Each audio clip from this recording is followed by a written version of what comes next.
Hello வணக்கம் and welcome to cricket Challengers Tamil channel. இந்த வீடியோவில் நம்ம பற்றி பார்க்க போகிறோம் அப்படின்னா ஐபிஎல் 2024 மற்றும் நம்மளுடைய ஐபிஎல் 2025 இந்த ரெண்டு ஸ்குவாடையும் வச்சு கம்பேர் பண்ணி டோட்டலாக கரெக்டான ரீப்ளேஸ்மெண்ட்ஸ் நம்ம எல்லாருக்கும் எடுத்துருக்கிறோமான்னு பார்க்க போகிறோம். அதுக்கு முன்னாடி பார்த்தீங்கன்னா நம்மளுடைய டீம் இந்தியாவோட WTC ஃபைனல்ஸ் சினாரியோவை பார்த்துருவோம்.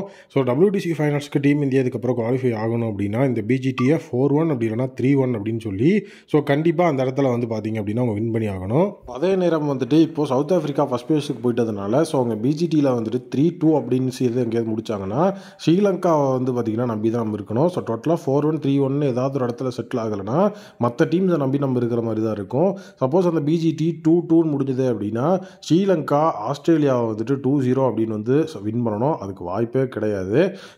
சீரியஸ் பார்த்தீங்கன்னா டீம் இந்தியா லாஸ் பண்ணாங்க அப்படின்னா பாகிஸ்தான் சவுத் ஆஃப்ரிக்காவை 2-0 வின் பண்ணி ஆஸ்திரேலியாவை ஸ்ரீலங்கா பார்த்தீங்க அப்படின்னா ஒரே ஒரு டெஸ்ட்டில் தான் தோக்கணும் அப்படிங்கிற விஷயம் இருந்தால் தான் அந்த இடத்துல பார்த்தீங்கன்னா நம்மளுடைய WTC ஃபைனல்ஸ் கனவு நமக்கு கிடைக்கும்.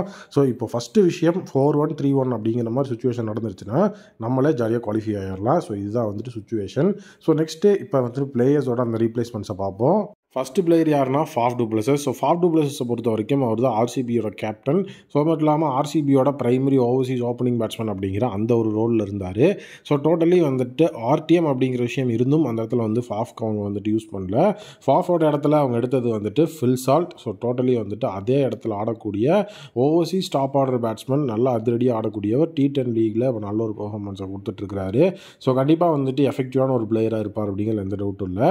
Virat Kohli Faf du pluses அப்படின்னு இருந்த அந்த ஒரு opening combination Virat Kohli Phil Salt அப்படின்னு மாறி இருக்கு. உண்மையாகவே ஃபாஃப் டு பிளஸோட இடத்துல ஃபில் சால்ட் எடுத்தது ஒரு நல்ல ஒரு ரீப்ளேஸ்மெண்ட் அப்படிங்கிற மாதிரி தான் எனக்கு தெரியுது. நெக்ஸ்ட் பிளேயர் பார்த்தீங்கன்னா வில் ஜாக்ஸ். வில் ஜாக்ஸை பொறுத்த வரைக்கும் அவர் RCBக்காக செஞ்சுரி அப்படிங்கிறதெல்லாம் அடிச்சு வேற லெவலில் மாஸ்காட்னு ஒரு பிளேயர். இந்த இடத்துலையும் பார்த்தீங்க அப்படின்னா அவர் நாட் ஒன்லி பேட்டிங் நமக்கு ஓவரும் போட்டு சப்போர்ட் பண்ணி கொடுப்பாரு. ஒரு ஆல்ரவுண்டர். அதனால் அவரோட இடத்துல நல்ல ஒரு தரமான ஓவர்சீஸ் ஆல்ரவுண்டர் தான் வேணும் அப்படிங்கிற விஷயம் இருந்தது. அந்த இடத்துல நம்மளுடைய RCB இன்னுமே நமக்கு சர்ப்ரைஸ் தான் கொடுத்துருக்குறாங்க. லியாம் லிவிங்ஸ்டனை பிக் பண்ணி அந்த இடத்துல வச்சிருக்கிறாங்க. லியாம் லிவிங்ஸ்டனை பொறுத்த வரைக்கும் அவரும் பார்த்தீங்கன்னா வில் ஜாக்ஸ் மாதிரியே நல்ல ஒரு தரமான ஒரு ஆல்ரவுண்டர். நீங்கள் மேலே ஒரு பிஞ்ச் ஹிட்டர் மாதிரி ரோல் கொடுத்தாலும் அவரால் ஆட முடியும். இல்லை மிடில் ஆர்டரில் இறக்கி விட்டாலும் அந்த இடத்துல லியாம் லிவிங்ஸ்டன் எஃபெக்டிவான பெர்ஃபார்மன்ஸை கொடுப்பாரு. அவங்களோட மெயின் விஷயம் என்ன அப்படின்னா லியாம் லிவிங்ஸ்டனோட பேட்டிங் ரோல், அதாவது அவருக்கு எந்த இடத்துல என்ன பொசிஷன் கொடுக்குறாங்க அப்படிங்கிறது தான். அதை ஃபிக்ஸ் பண்ணிட்டு அவருக்கு கன்சிஸ்டண்ட்டாக ஒரு இடத்த கொடுத்தோம் அப்படின்னா அவர் ஈஸியாக செட் ஆகி அந்த இடத்துல அதிரடி காட்ட ஆரம்பிச்சிருவார். ப்ளஸ் நமக்கு ஓவரும் போட்டு சப்போர்ட் பண்ணி கொடுப்பார். 4 ஓவர்ஸ் போடணும் அப்படின்னாலும் லியாம் லிவிங்ஸ்டன் நமக்கு 4 ஓவர் போட்டு எஃபெக்டாக சப்போர்ட் பண்ணி கொடுப்பாரு. ரீசெண்டாக ஆஸ்திரேலியாவுக்கு அகெயின்ஸ்டான சீரியஸில் லியாம் லிவிங்ஸ்டன் அந்த வேலையை தான் பார்த்துட்டு இருந்தார்.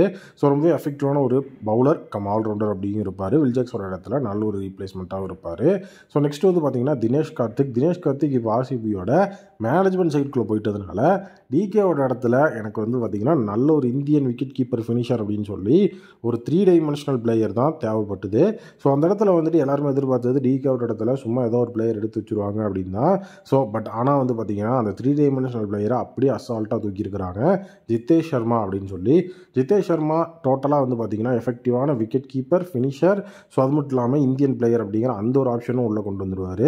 ஏன்னா இந்த இடத்துல ஓவர்சீஸ் ஆப்ஷன்ஸ் அப்படிங்கிற மாதிரி யாரையாவது எடுத்துருந்தோம் அப்படின்னா அது ரொம்ப கஷ்டமாக போயிருக்கும். பிளேயிங் லெவனில் நம்மளால் ஃபிட் பண்ணியிருக்க முடியாது. இந்த மாதிரி மிஸ்டேக்ஸ் RCB நிறைய தடவை பண்ணியிருக்காங்க. பட் இந்த தடவை அதை எஃபிஷியண்ட்டாக யூஸ் பண்ணியிருக்கிறாங்க. DKவோட இடத்துல ஜிதேஷ் சர்மா உண்மையாலுமே ஒரு செமையான ஒரு ஆப்ஷன். கண்டிப்பாக சூப்பராகவே அந்த ஆப்ஷன் இருக்குது. நெக்ஸ்ட் பிளேயர் யாருன்னு பார்த்தீங்கன்னா கிளென் மேக்ஸ்வெல். கிளென் மேக்ஸ்வெலை பொறுத்த வரைக்கும் ஆல்ரெடி நமக்கு தெரிஞ்சது தான். IPLோட ஆப்ஷனுக்குலாம் முன்னாடியே கண்டிப்பாக அவர்கள் RTM கார்டெலாம் யூஸ் பண்ணுறதுக்கு சான்சஸ் ரொம்ப கம்மின்னு நமக்கு தெரியும். ஏன்னா அவர் RCBயில் அன்ஃபாலோ பண்ணி விட்டுட்டு தான் இருந்தார். அப்போ இவரோட இடத்துல யார் எடுக்க போகிறாங்க அப்படிங்கிற ஒரு மிகப்பெரிய விஷயம் பெரிய லெவலில் பார்க்கப்பட்டு இருந்தது. ஏன்னா தலைவரோட அதிரடி, அவரோட ஃபார்மு, அவர் போடுற ஓவரு எல்லாமே அந்த இடத்துல நம்ம பார்க்கணும். அதுவும் ஒரு தடவை ஒரு டீம்லேருந்து இன்னொரு டீமுக்கு போகும்போது அவருடைய பெர்ஃபார்மன்ஸ் செம பீஸ்ட் மோடில் இருக்கும். அந்த இடத்துல நம்மளுடைய RCB எடுத்திருக்கிறது ஜாக்கப் பெத்தால் அப்படிங்கிற ஒரு பிளேயர். நல்ல ஒரு தரமான ஒரு England player cum allrounder. Totally பார்த்தீங்கன்னா மிடில் ஆர்டர் அப்படிங்கிறதுலையும் எஃபெக்டிவாக இருப்பார். ஒன் டவுன் பேட்ஸ்மேன் அப்படிங்கிற அந்த ஒரு ரோல்லையும் ஜாக்கப் பெத்தால் கரெக்டான ஒரு பேட்ஸ்மேனாக இருப்பார். இருப்பார். ஸோ டோட்டலி அந்த ஒன் டவுன் அப்படிங்கிறது தான் அவருக்கு செட் ஆகும். ஸோ அந்த இடத்துல தான் கிளென் மேக்ஸ்வெல்லும் ஆடிட்டு இருந்தார். ரஜத் படிட்டா நம்பர் 4 போகும்போது so Jacob Bethell in place of Maxwell உண்மையாகவே செமையான ஒரு பிக் தான். ப்ளஸ் ஜேக்கப் பெத்தல் ஓவரும் வந்து போடுவார். ஸோ நமக்கு வேணும் அப்படின்னா ஒரு பார்ட் டைமர் மாதிரி அவர் நம்ம யூஸ் பண்ணிக்கலாம். ஸோ அது மட்டும் இல்லாமல் இப்போ எல்லாருமே ஹையாக ரேட் பண்ணியிருக்கிற பிளேயர்ஸில் ஜேக்கப் பெத்தாலும் ஒருத்தர். வெயிட் பண்ணி பார்ப்போரோட பெர்ஃபார்மன்ஸ் எப்படி இருக்குன்னு. Next player Siraj. So Siraj ஆர்சிபிலேருந்து வெளியே போனது நிறைய பேரால் வந்து பார்த்திங்கன்னா ஜீரணிச்சிக்கவே முடியாத ஒரு விஷயமாக தான் இருந்துகிட்டு இருக்குது. ஏன்னா சிராஜை பொறுத்த வரைக்கும் நல்ல ஒரு தரமான பிளேயர். ஸோ ஒரு சூப்பரான ஒரு ஃபாஸ்ட் பவுலர். ஆர்சிபியோட அந்த டைமண்ட் அப்படிங்கிற லெவலில் இருந்த ஒரு பிளேயர். ஸோ அவரை வந்துட்டு அந்த இடத்துல விட்டுட்டு ஸோ அவரோட இடத்துல வந்து அப்போ நம்ம யாரை எடுக்கிறோம் அப்படிங்கிற ஒரு விஷயம் இருக்குது. ஸோ அதில் வந்து பார்த்திங்கன்னா சிராஜை விட்டுட்டோம் அப்படிங்கிற ஒரு விஷயத்துலேருந்து வெளியே கொண்டு வர மாதிரி எக்ஸ்பீரியன்ஸ்டு பேஸ் பவுலர் அப்படிங்கிற அந்த ஒரு அடிப்படையில் வந்து பார்த்திங்கன்னா ஸோ இவங்க எடுத்திருக்கிற பிளேயர் தான் நம்மளுடைய புவி. சிராஜ் ஒரு இடத்துல நம்மளுடைய புவனேஸ்வர் குமார் தான் விளாட போகிறாரு. ஸோ அது மட்டும் இல்லாமல் சையத் முஸ்டாக் அலி ட்ராஃபியில் நம்மளுடைய புவி வந்து ஹேட்ரிக் ட்ரிபிள் விக்கெட் மெய்டன்லாம் எடுத்து வேறு லெவலில் மாஸ்க் ஆடிட்டு இருக்கிறார். ப்ளஸ் கேப்டனும் இப்போ அவர் தான் உத்தரப்பிரதேஷ் டீமுக்கு. டீம் வந்து இப்போ செமிஃபைனல்ஸில் இருக்குது. குவார்டர் ஃபைனல்ஸ் தான் வின் பண்ணியிருக்கிறாங்க. நல்ல ஒரு தரமான ஃபார்மில் இருக்கிறாரு. ஸோ கன்சிஸ்டண்ட்டான performance. So wicket taking ability அப்படிங்கிறத வந்துட்டு கன்சிஸ்டண்ட்டாக மேட்ச் பை மேட்ச் வந்துட்டு விக்கெட் எடுத்துகிட்டு இருக்கிறாரு. ஸோ அது மட்டும் இல்லாமல் சிராஜை கம்பேர் பண்ணும்போது இவருக்கு நிறைய எக்ஸ்பீரியன்ஸ் இருக்குது. ப்ளஸ் ஃபார்மர் ஆர்சிபியும் கூட. ஸோ கண்டிப்பாக இந்த ஒரு விஷயம் ரொம்பவே எஃபெக்டிவான விஷயமா இருக்கும். நல்ல ரீப்ளேஸ்மெண்ட். ஸோ நெக்ஸ்ட் வந்து பார்த்தீங்க அப்படின்னா மாயங்க் டபர் அப்படிங்கிற ஒரு பிளேயரை லாஸ்ட் இயர் நம்ம ட்ரேட் பண்ணியிருந்தோம் ஷபாஷ் அகமது அங்கே கொடுத்துட்டு. ஸோ அந்த ட்ரேட் எதுக்கு நடந்ததுன்னே தெரியாத மாதிரி ஒரு ட்ரேடு தான். ஸோ அவரோட இடத்துல இப்போ வந்து குர்னல் பாண்டியா உள்ள வந்திருக்கிறாரு. நீங்கள் ஷபாஷ் அகமது வச்சு பார்த்தாலும் சரி, இல்லை மாயங்க் டபரை வச்சு பார்த்து இவர் தான் ரீப்ளேஸ்மெண்ட்னு யோசிச்சுக்கிட்டாலும் குர்னல் பாண்டியா உண்மையிலேயே நல்ல ஆப்ஷன். ஏன்னா வந்துட்டு இன்டர்நேஷனல் சைட் மட்டும் இல்லாமல் டொமஸ்டிக்லேயும் நல்ல பர்ஃபார்மன்ஸ் அப்படிங்கிறத கொடுத்துட்ருக்கிற பிளேயர் தான் குர்னல் பாண்டியா. ஏன்னா இப்போ வரைக்கும் மாயங்க் டபர் எங்கே இருக்கிறாரு அப்படிங்கிறது சுத்தமாகவே தெரியல. அதனால் குர்னல் பாண்டியா கண்டிப்பாக வந்துட்டு நீட்டான ஒரு ஆப்ஷன், எஃபெக்டிவான ஒரு பிளேயர். ஸோ இப்போ கேப்டன்சி அப்படிங்கிற ஒரு விஷயமும் அவரை சுற்றி போயிட்டு இருக்குது. ஸோ அது வந்து எந்த அளவுக்கு வந்துட்டு கரெக்டாக இருக்கும் அப்படிங்கிறது தெரியல. பட் ஆனால் வந்துட்டு எப்படி இருந்தாலும் நல்ல ஒரு எஃபெக்டிவான ஒரு ரோல், ஆல்ரவுண்டர், பேட்டிங்னு எல்லா இடத்துலையும் கலக்கக்கூடிய பிளேயர் தான் குர்னல் பாண்டியா. மும்பை இந்தியன்ஸ்லேயே அவர் அந்த ரோல் தான் பார்த்துட்டு இருந்தார். எல்எஸ்ஜிக்கு வந்ததுக்கப்புறமா எல்எஸ்ஜியில் அவருக்கு வந்துட்டு பெஞ்ச் ஹிட்டர் ரோல்லாம் கொடுத்தாங்க. ப்ளஸ் எல்எஸ்ஜிக்கு அவர் கேப்டன்சியும் பண்ணியிருக்கிறாரு. ஸோ அதுவும் ஒரு நல்ல ஃபேக்டர் தான். ஸோ நல்லாவே வந்துட்டு ஒரு எஃபெக்டிவான பிளேயராக இருப்பார் அப்படிங்கிறதுல எந்த டவுட்டும் கிடையாது. ஸோ நெக்ஸ்ட் வந்து பார்த்தீங்கன்னா ஆகாஷ் தீப். ஸோ ஆகாஷ் தீப்பை பொறுத்த வரைக்கும் ஸோ அவர் வந்து இந்தியன் டீமில் ரெப்ரசென்ட் பண்ணி கன்சிஸ்டண்ட்டான ஒரு பேஸ் பவுலராக இருந்தார். ஈவன் ஆகாஷ் தீப்புக்கெலாம் ஆர்டிஎம் இருக்கும் அப்படிங்கிற மாதிரி எல்லாராலையும் எதிர்பார்க்கப்பட்டுச்சு. பட் ஆனால் ஆகாஷ் தீப்பை அந்த இடத்துல வந்து விட்டுட்டாங்க. ஆகாஷ் தீப் ஒரு இடத்துல ராஷிக் சலாம்தார் அப்படிங்கிற இன்னொரு இந்தியன் பேஸ் பவுலரை அவங்க வந்து பிக் பண்ணியிருக்கிறாங்க. டெல்லி கேபிட்டல்ஸ்க்காக விளாண்டுட்டு இருந்த பிளேயர் அவர். நல்ல ஒரு டெத் பவுலர், இம்பாக்ட் பிளேயராக உள்ள வந்து நீட்டான பர்ஃபார்மன்ஸ் லாஸ்ட் இயர் டெல்லிக்காக கொடுத்துருந்தாரு. ஸோ இப்போ வந்து பார்த்தீங்கன்னா டொமஸ்டிக் ப்ராக்டிஸ் கேம்பில் நம்மளுடைய ராஷிக் சலாம்தார் வந்துட்டு இறங்கியிருக்கிறாரு. ஆர்சிபியில் வந்து இருக்கிறாரு. ஸோ அதுவும் வந்துட்டு பார்த்திங்கன்னா நல்ல ஒரு ஆப்ஷன் தான். ராஷிக் சலாம்தார் இப்போ வந்து மேட்ச் ப்ராக்டிஸில் இருக்கிறதுனால ஆர்சிபிக்கு அது ஒரு அட்வான்டேஜாக கூட வரும். நெக்ஸ்ட்டு வந்து அந்த ஓவர்சீஸ் பேஸ் பவுலர் அப்படிங்கிற அந்த ஒரு ஸ்லாட்டில் வந்துட்டு வீக்னஸ் இருந்தது. ஸோ அல்சாரி ஜோசப், லாக்கி ஃபெர்குசான் அப்படின்னு சொல்லிட்டு இவங்க தான் அந்த வந்துட்டு ஓவர்சீஸ் பேஸ் பவுலர் அப்படிங்கிற ரோலில் இருந்தாங்க. ஸோ அவங்களோட இடத்துல வந்து பார்த்திங்கன்னா எனக்கு வந்துட்டு ஓவர்சீஸ் பேஸ் பவுலர்னால் நல்ல ஸ்ட்ராங்கான ஒரு கண்டென்டராக ஒரு பிளேயர் கண்டிப்பாக எனக்கு எஃபெக்டிவாக வேணும் அப்படின்னு சொல்லி ஸோ அந்த இடத்துல ஃபார்மர் ஆர்சிபி பிளேயரையே அவங்க வந்து பிக் பண்ணியிருக்கிறாங்க. அவர் தான் ஜாஸ் ஹேசல்வுட். ஜாஸ் ஹேசல்வுட்டை பொறுத்த வரைக்கும் ஸோ கண்டிப்பாக அவர் இருந்தார் அப்படின்னா அவர் தான் பிரைமரி பேசராக இருப்பார்.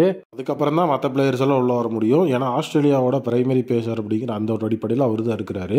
ப்ளஸ் அது மட்டும் இல்லாமல் இன்னொரு முக்கியமான விஷயம் என்ன அப்படின்னு வந்து பார்த்தீங்கன்னா டோட்டலி வந்துட்டு எஃபெக்டிவான பிளேயர் அவர். ஸோ வந்து இன்ஜுரி அப்படிங்கிற விஷயத்துலேருந்து கம்பேக் கொடுத்துருக்கிறாரு. பேரலி அவருக்கு இன்ஜுரி அப்படிங்கிற விஷயம் இருந்தாலும் ஐபிஎல் டைமுக்கு வரும்போது அவர் ஃபுல் ஃபிட்டாக இருப்பார். கன்சிஸ்டண்ட்டாக விக்கெட் டேக்கிங் எபிலிட்டி அவருக்கு இருக்குது. லைன் அண்ட் லென்த் எல்லாமே செமையாக வச்சுருக்காரு. ப்ரெஷர் சுச்சுவேஷன்ஸ் ஹேண்டில் பண்ணக்கூடிய அந்த ஒரு எபிலிட்டியும் ஜாஸ் ஹேசல்வுட் இருக்கிறதுனால கண்டிப்பாக ஒரு நல்ல ஒரு ஆப்ஷன் அப்படின்னு தான் நான் சொல்கிறேன். எஃபெக்டிவான ஒரு பிளேயர்ஸ் கண்டிப்பாக வந்துட்டு நல்லாவே பெர்ஃபார்ம் பண்ணுவாங்க. நெக்ஸ்ட்டு ஸ்பின்னில் வந்துட்டு கரண் சர்மா இருந்தார். ஸோ ஸ்பின்னில் கரண் சர்மாவோட இடத்துல வந்து பார்த்திங்கன்னா ஸோ இப்போ வந்து பார்த்திங்கன்னா சுயாஷ் சர்மா இருக்கிறாரு. ஜஸ்ட் ஒரே ஒரு ஃப்ரண்ட் நேம் தான் மாறி இருக்குது. கரண் சர்மாவோட இடத்துல சுயாஷ் சர்மா நல்ல ஒரு ரீப்ளேஸ்மெண்ட். ஸோ இதுதான் வந்து பார்த்திங்கன்னா நம்மளுடைய ஆர்சிபியோட 2024-2025 ஸ்குவாட் கம்பேரிசன். உண்மையாகவே 2024 இருந்த பிளேயர்ஸுக்கு 2025 பிளேயர்ஸ் வந்துட்டு ஃபார் பெட்டர். எல்லா ரீப்ளேஸ்மெண்ட்டுமே தரமான ரீப்ளேஸ்மெண்ட், எக்ஸ்பீரியன்ஸ் பிளேயர்ஸ், நல்ல ஃபார்மில் இருக்கிற பிளேயர்ஸாக எடுத்துருக்கிறோம். ஸோ நம்மளோட பெர்ஃபார்மன்ஸும் பெட்டராக இருந்தது அப்படின்னா கண்டிப்பாக இந்த தடவை நம்ம ஃபைனல்ஸ் ரீச் பண்ணுறதை யாராலையும் தடுக்க முடியாது. ஸோ இந்த ஐபிஎல் 2025 ஆர்சிபியோட பொசிஷன் என்னவாக இருக்கும், பிளே ஆஃப்ஸ் ரீச் பண்ணுவாங்களா அப்படிங்கிறத கமெண்ட்டில் சொல்லுங்கள்.